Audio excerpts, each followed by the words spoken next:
Welcome back po sa Panahon TV. Sa puntong ito, alamin po natin gaano kaya kalaki ang chance of rain na maaari nating maranasan sa mga susunod na mga oras, lalo pa ngayon na meron na pong bagyong Zoraida na ngayon po ay umiiral na sa loob ng ating Philippine Area of Responsibility. Tara at puntahan na po natin ang Project NOAA ng DOST.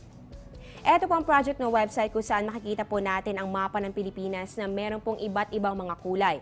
Ang mga kulay na ito may katumbas po yan na percentage ng chance of rain dito sa ating color scale. So unahin po natin dito sa bahagi ng Luzon. Malaking bahagi po ng Luzon ay meron lamang 20 to 30%. Maliban na lamang po dito sa eastern section, yan po ay mula northern, pababa po yan dito sa bahagi ng Bicol region. Yan po ay may 40 to 60%. Ngayon dumako naman tayo sa Kabisayaan. Malaking bahagi po ng Visayas meron lamang 20 to 40%.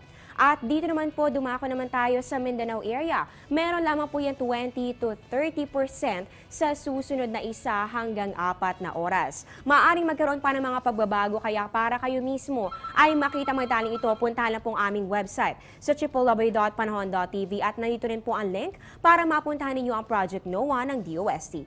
Yun naman po, alamin po natin ang agwat ng temperatura sa selected Asian cities. Sa Hong Kong, meron po yan 22 to 25 degrees Celsius at sa Seoul, South Korea, napakalamig po ng temperatura, napakababa po. Meron po yang negative 1 to 6 degrees Celsius. Sa may Jakarta, Indonesia, mainit naman po ang temperatura, meron po yan 26 to 33 degrees Celsius at sa may Hanoi, Vietnam, meron po yan 20 to 24 degrees Celsius. Sa may Rangoon, Myanmar, meron po yan 23 to 34 degrees Celsius. At sa may Brunei, meron po yang 16 to 23 degrees Celsius. Ngayon, dumako naman po tayo sa global weather. Ayon po ito sa WMO o World Meteorological Organization. Sa USA and Canada, sa Los Angeles, meron po yang 13 to 26 degrees Celsius. At sa Ottawa, Ontario, meron po yang negative 4 to 3 degrees Celsius. Sa Europe naman tayo, sa Rome, meron po yung 7 to 15 degrees Celsius. At sa may Berlin, Germany, meron po yung 3 to 8 degrees Celsius. Sa may Asia and Middle East naman po tayo, sa Dubai, mainit po ang panahon. Meron po yung 24 to 35 degrees Celsius. At sa may New Delhi, India, meron po yung 12 to 25 degrees Celsius.